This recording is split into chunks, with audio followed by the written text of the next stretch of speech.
테크 일상에서 IT ETTC입니다. 이 2024의 그램 시리즈가 출시된 지 벌써 2달 가까이 좀 지났습니다. 그동안 제가 내장 그래픽 모델과 외장 그래픽의 그램 프로 모델도 좀 리뷰를 했었는데요.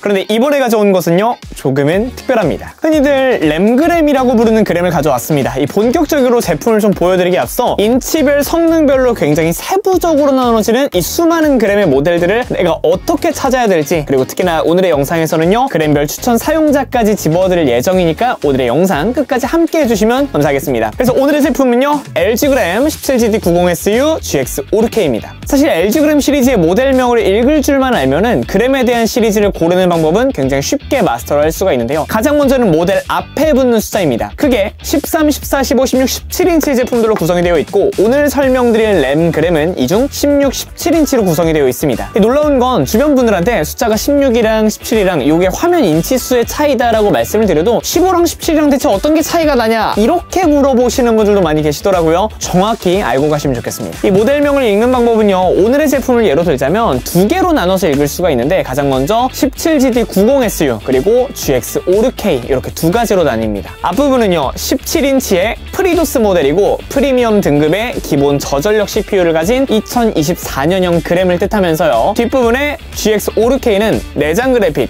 프리도스 모델 울트라 5 CPU에 SSD는 256GB 화이트 컬러를 의미합니다. 이 중에 노트북을 좀 고를 때 봐야 되는 것만 우선 알려드릴게요. 조금은 많거든요. 야, 이거는 진짜 어디 가서 안 알려준다.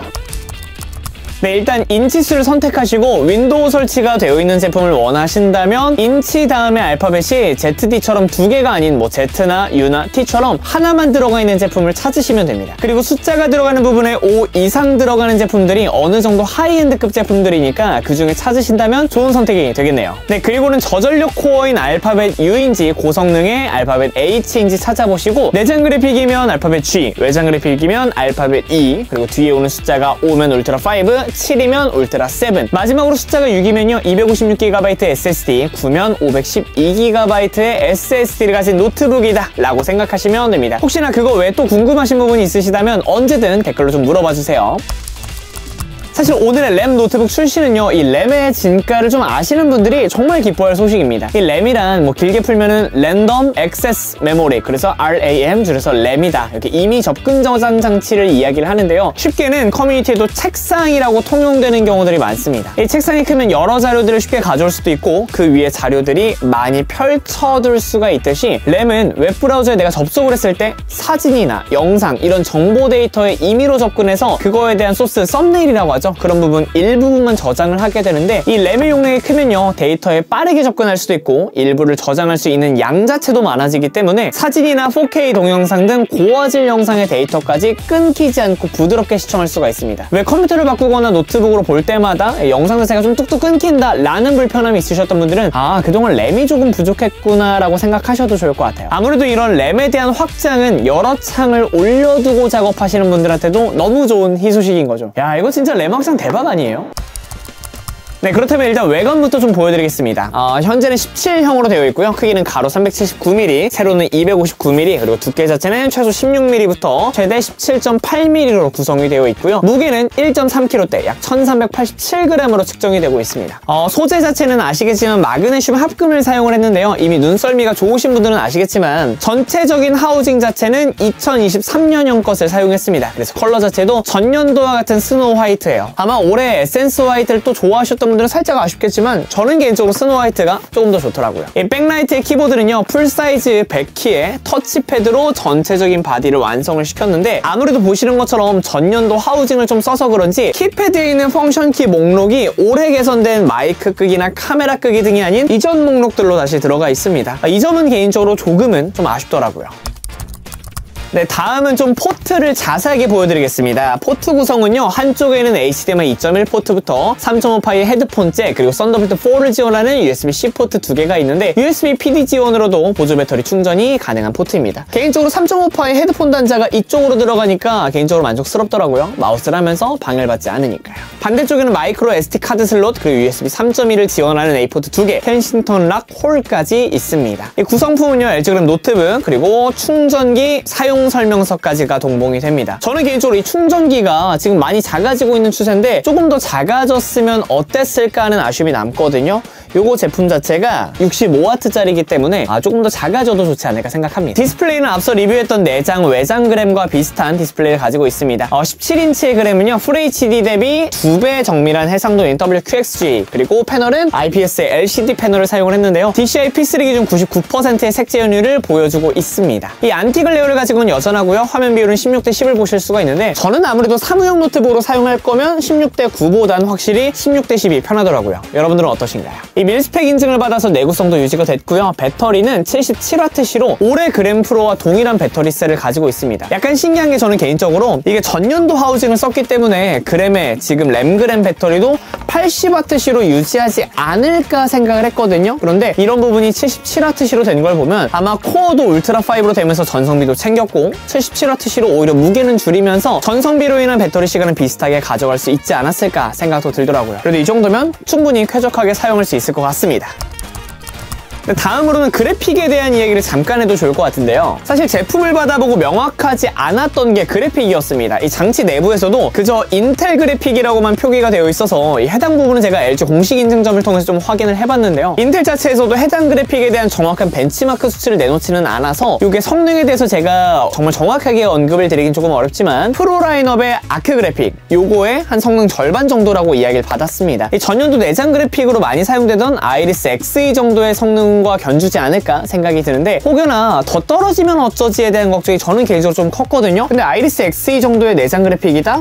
이 부분은 사무용으로도 또 준수한 정도다라고 생각하시면 좋을 것 같아요. 그리고 다음 부분이 사실 만족스러운 부분 중에 가장 만족스러운 부분이었는데요. 메모리에는 기존 온보드 DDR5에 5600MHz 8GB 램과 SSD 256GB가 내장이 되어 있습니다. 아니 요즘 노트북에 온보드 8GB 무슨 일이지 하시는 분들도 계실 텐데 앞서 말씀을 드렸던 것처럼 해당 노트북 라인업에는 램의 확장 슬롯들이 들어가 있습니다. 다시 말해서 납땜이나 핀투핀의 용접 없이도 램을 내 마음대로 2개, SSD도 2개 이렇게 장착할 수 있는 슬롯을 추가했다라는 건데요. 사실 이 SSD 확장 슬롯은 여태 존재했었기 때문에 사실 이게 뭐가 그렇게 큰일이냐 생각하실 수도 있는데 확장 슬롯을 넣게 되면 직접 용량을 소비자들이 업그레이드 시킬 수가 있다 보니까 기업의 입장에선 높은 저장 장치나 메모리를 넣은 모델로 인한 수익을 사실상 포기하는 것과 좀 같게 됩니다. 이러한 점 때문에 최근 휴대용 노트북에서는 정말 많은 제품들이 온보드 형식만 채택을 했었어서 램에 대한 아쉬움들이 좀 개인적으로는 많았는데 이번 램그램에서 이러한 불문율을 좀 깨부쉈다라고도 볼 수가 있겠습니다. 이야, LG가 LG했네. 네, 코어는 인텔의 울트라 프로세서를 사용했고요. 이는 고성능 모드를 켰을 때 NPU 등의 코어로 성능에 필요한 뒷받침을 하게 되는데요. 자체 그래픽 램이 아닌 시스템 램에서 공유하는 방식을 채택하는 과정에서 결과적으로는 양쪽으로 램이 쓰이게 되니까 이 램의 용량 업그레이드가 실제적으로 절실하게 필요하게 되는 거고 그 와중에 램 슬롯을 추가적으로 하나 더 만들어준 LG의 성과가 개인적으로는 더더욱 만족스럽다라는 거죠. 네, 아까 말씀을 드렸던 것처럼 CPU와 램에도 이렇게 유기적인 연계가 굉장히 중요한데요. 특히 램그램에 포함이 되어 있는 프로세스 같은 경우에는 고성능에 사용되는 P코어 2개, 기본 성능 E코어 8개, 저전력 E코어 2개로 도합 총 12개 코어가 설계가 되어 있습니다. 아무래도 울트라5에 125 6코어를 탑재하면서 저전력으로 인한 배터리 지속 시간에 조금 더 초점을 맞추었지 않았을까 생각합니다. 쿨링은요 2024년형의 내장 외장 그래픽과는 달리 2023년형 하우징 싱글팬으로 구성을 하면서 두께 자체는 그대로 가져갔고 배터리셀을 4셀로 늘려서 발열은 줄이고 충전 속도를 조금 더 빠르게 만들어진 그런 쿨링 모습을 보실 수가 있습니다. 저는요 2023년형과 2024년형의 하우징 두께 자체가 4mm 정도가 차이가 난다라는 거 이 부분에 조금 초점을 맞춰도 좋을 것 같은데요. 아무래도 두께가 조금은 두텁다 보니까 내부에 공간이 남게 되고 공기의 흐름이 어느 정도 발생을 하게 돼서 충분히 싱글팬으로도 발열을 잡는 것이 가능하다고 여겼던 것 같더라고요. 그리고 또한 앞서 말씀을 드렸던 것처럼 P코어의 개수를 4개가 아닌 2개로 내려서 선정한 것, 그리고 그래픽 클럭을 조금은 낮춘 것으로 보아 가성비부터 효율까지 두 마리 토끼를 잡으려고 노력한 그 휴대용 노트북에 적합하게 만들고자 했다는 생각이 들었습니다. 자, 그러면 이런 램 노트북 어떻게 해야 조금 더 잘 쓸 수 있을까요? 현재 램그램은 3월 동안 램을 더블 업그레이드 해주고 있고요. 또한 놀라운 건 라이브 방송 때는 최대 32GB 램을 무상으로 함께 해주는데요. 이거는 제가 담당자분들의 이야기를 조금 들어보니까 LG 측에선 이 혜택이 언제 끝날지, 이 32GB의 이 혜택이 언제 끝날지 정확하게 모른다고 하니까 구매를 고민하시는 분들은 조금은 서둘러서 결정하셔야겠습니다. 네, 혹여 추후에 램을 구매하셔서 자체 장착을 하신다면 이 영상이 도움이 되길 바랍니다. 먼저 나사를 살짝 풀어주시고 합판을 열어주게 되면 우측에 보이는 램 슬롯에다가 모양을 맞춰주셔서 상단에서 아래쪽으로 밀어서 끼워 넣어주시면 되겠습니다. 사실 이런 램의 확장 슬롯을 지원하는 사무용 노트북 중에 AS 문제가 걱정이 없고 가벼운 휴대성 노트북을 합리적인 금액에 구매할 수단들이 있는 게 굉장히 큰 장점이라고 생각을 하는데요. 앞서도 말씀을 드렸던 것처럼 싱글팬으로도 발열을 잘 잡으려고 노력한 하우징이지만 올해 듀얼 쿨링 팬과는 다른 단일 팬이기 때문에 쿨링에 대한 아쉬움이 있으신 분들은 거치대를 일부 사용하시는 것을 추천드립니다. 또한 추가적으로 LG에서 제공해주는 메모리 자체는 5600MHz의 추가 삼성 램 그리고 DDR5의 램을 지속적으로 이벤트를 통해서 제공해주고 있다니까 이런 주사율까지도 확인하시면 좋겠습니다. 개인적으로 그램 프로 라인업은 내장 그래픽 모델 자체가 올해는 주사율 144Hz로 지원을 하면서 정말 만족스럽다는 얘기를 제가 다른 영상에서도 좀 이야기를 했는데요. 해당 램그램 자체는 주사율이 60Hz 업무용 노트북에 그쳐서 개인적으로는 조금은 아쉬웠던 부분도 있습니다. 그래도 저는요 개인적으로 여태 사용하던 그램 자체가 60Hz의 그램 라인업을 사무용으로 아주 잘 사용하고 있어서 크게 몰입도를 높여서 게임을 즐기실 분들이 아니라면 유용하게 사용하실 수도 있겠습니다. 네, 이번 리뷰를 통해서 내장 그래픽, 외장 그래픽 그리고 램그램까지 세 모델의 리뷰를 좀 마치게 되었는데요. 이 세 모델의 사용성에 따르면 노트북을 모델을 어떻게 가져가면 좋을지 이런 부분까지 좀 추천을 드리고자 합니다. 먼저는 내장 그래픽의 경우고요. 지난 영상에서 설명드렸듯 사무용 노트북으로 좋은 노트북이라 내장 그래픽은 사실 국룰 옵션, 이 직장인분들한테 가장 먼저 추천을 드리고 싶습니다. 두 번째 영상에서 소개해드렸던 외장 그래픽 같은 경우에는 그램에서 준비한 최고 사양들이 모였기 때문에 사진 보정부터 영상 편집 등 그래픽 작업을 하시는 분들이 조금 더 유용하게 사용하실 수가 있겠습니다. 그리고 마지막으로 오늘 세 번째 보여드렸던 램그램은 코딩 작업하시는 분들이나 다양하게 글을 쓰시는 분들이 이런저런 창을 옮겨가면서 보시는 분들, 다양한 영상을 함께 시청하셔야 되는 분들이 높은 램의 용량이 필요하기 때문에 그런 분들한테 업그레이드 가능한 램그램 추천드리고 싶습니다. 네, 오늘은 드디어 LG에서 해준 램 업그레이드 모델, 바로 이 램그램에 대해서 알아봤는데 어떠셨나요? 오늘의 영상이 제품을 구매하는 데 도움이 되셨다면 구독까지 부탁드리고요. 램을 선택하는 다양한 옵션에 대해서도 설명을 드렸으니 앞으로의 램그램 선택이 조금 더 좋은 현명한 선택이 되길 바라면서 오늘은 여기서 인사드리겠습니다. 테크를 일상에서 IT 지금까지 ETTC였습니다. 여러분들 감사합니다. 안녕히 계세요.